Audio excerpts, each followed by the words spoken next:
সুন্দৰ পদক্ষেপ এটা, যিটো পদক্ষেপে মানুহৰ মন বিকাশৰ ক্ষেত্ৰত এটা মানুহৰ যিটো মূল্যহীনতা সেই মূল্যহীনতা আদায় শেষ কৰে। NRD গ্ৰুপৰ নৃপেন দাস ডাঙৰীয়াই যিটো পদক্ষেপ লৈছে, এই পদক্ষেপক আমি ভাবোঁ যে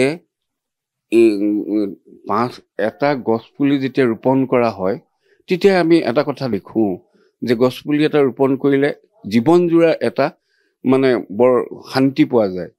আৰু তেওঁ অসমৰ জনসাধাৰণৰ লগ লাগি 5 লাখ প্ৰতিজন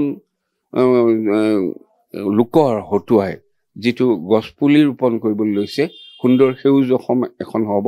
তাৰ ফলত মই ভাবিছোঁ যে মানৱতাৰ যিটো এটা কল্যাণৰ সাধনৰ কাৰণেও কিন্তু কাম হ'ব। এই পদক্ষেপৰ লগত এটা কথা আমি দেখিছোঁ যে এটা গছপুলি ল'লে মানুহে জীৱনত এটা কথা কয় যে এটা ভাল কাম কৰিবলৈ যদি ভাল কাম কৰা হয়, ভাল কাম কৰিলে এদিনৰ বাবে শান্তি পোৱা হয়।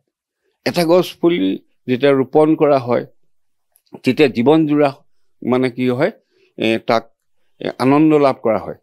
5 লাখ নাহৰ পুলি ৰোপণ কৰাই গোটেই অসমৰ জনসাধাৰণৰ লগতে সকলোকে তেওঁ যিটো সুখ লাভ কৰাইছে, সেইটো এটা সুন্দৰ পদক্ষেপ। তাৰ উপৰিও জুবিন গাৰ্গৰ এটা সপোন আছিল, যি নাহৰক যিটো সুভাষ তেওঁ বৃদ্ধি কৰাইছিলে, নাহৰৰ লগত যিটো তেওঁ মনোৰম কৰি নাহৰৰ বিকাশৰ কাৰণে যিটো কাম কৰিছিল, এই পদক্ষেপত আমি ভাবিছোঁ যে নৃপেন দাসৰ যিটো পদক্ষেপ, সেই পদক্ষেপটো খুব ভাল হৈছে।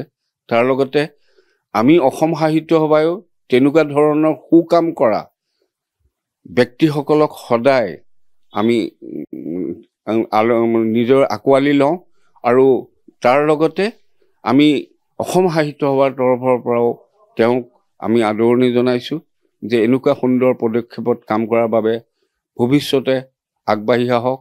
আৰু আপোনালোকৰ যিটো গোষ্ঠী, সেই গোষ্ঠীয়ে অকল এই নাহৰ পুলিয়ে নহয়, সুন্দৰ পদক্ষেপ আৰু জাতীয়তাবোধ, জাতিৰ জাগৰণৰ কাৰণে যদি মনোমোহা ভাল কামবিলাক কৰে, আমি সদায় আদৰি ল'ম। ধন্যবাদ। তেতিয়া সঁচাকৈ এইটো আমাৰ ND গ্ৰুপৰ চেয়াৰমেন তথা আছাম লাইভৰ CMD নৃপেন দাসলৈ আমি আমাৰ ফালৰ পৰা ধন্যবাদ জ্ঞাপন কৰিছোঁ। আৰু আমাৰ হিয়াৰ আমঠু জুবিন গাৰ্গৰ যিটো সপোন আৰু তেওঁ যি প্ৰকৃতিৰ ওপৰত যিটো প্ৰেম ভাল পোৱা আছিলে, জুবিন গাৰ্গৰ নাহৰ গছৰ লগত এটা সম্বন্ধ আছিলে। নাহৰ গছক তেওঁ যি ধৰণে ভাল পাইছিলে আৰু সেই তেওঁৰ যিটো সপোন, সেই সপোনটোক বাস্তৱ ক্ষেত্ৰত ৰূপায়ণ দিবৰ কাৰণে তেওঁ নথকাৰ অৱস্থাত নৃপেন দাসে এইটো এটা সুন্দৰ পদক্ষেপ লৈছে।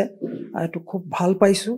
আৰু সেই জুবিনদাৰ যিটো সপোন, জুবিন দা নহয় আচলতে, জুবিনৰ মোতকৈ সৰু বয়সত জুবিনৰ সেই সপোনটো বাস্তৱ ক্ষেত্ৰত ৰূপায়ণ কৰিবৰ কাৰণে যিটো পদক্ষেপ লৈছে নৃপেন দাসে, খুবেই সুন্দৰ, খুব ভাল পাইছোঁ। আৰু মেট্ৰিক চিনেমা হলত আজি 5 লাখ প্ৰতি দৰ্শককে, এইটো এটা বহুত ডাঙৰ এটা কথা। খুব ভাল লাগিছে এই কথাটো শুনা পাই।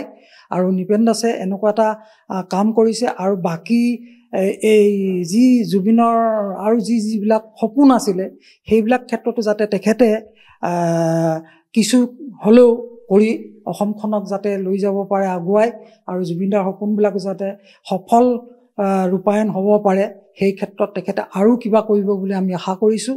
আৰু খুব ভাল লাগিছে এই কথাটো গম পাই পেলাই। আৰু কি ক'ম, তেখেতলৈ মোৰ ফালৰ পৰা বহুত ধন্যবাদ থাকিলে। জুবিনদাৰ ন্যায় পাওক। জুবিনদাৰ কৰ্ম যিবিলাক সপোন আছিলে, নৃপেন দাসৰ গতে প্ৰত্যেকজন অসমীয়াই, অসমবাসীয়ে সকলোৱে নিজৰ ফালৰ পৰা সাধ্যানুসাৰে যি পাৰে কৰি যাওক, সেইটো আমাৰ ফালৰ পৰা কামনা থাকিলে অন্তৰৰ পৰা। আৰু তাকে ক'লোঁ। আৰু জুবিনদাই ন্যায় পাওক, জুবিনে ন্যায় পাওক। জয় জুবিন, জয় অসম, জয় আই অসম। আৰু শেষত পুনৰবাৰ মই নৃপেন দাসলৈ মোৰ ফালৰ পৰা আন্তৰিক ধন্যবাদ জ্ঞাপন কৰিছোঁ।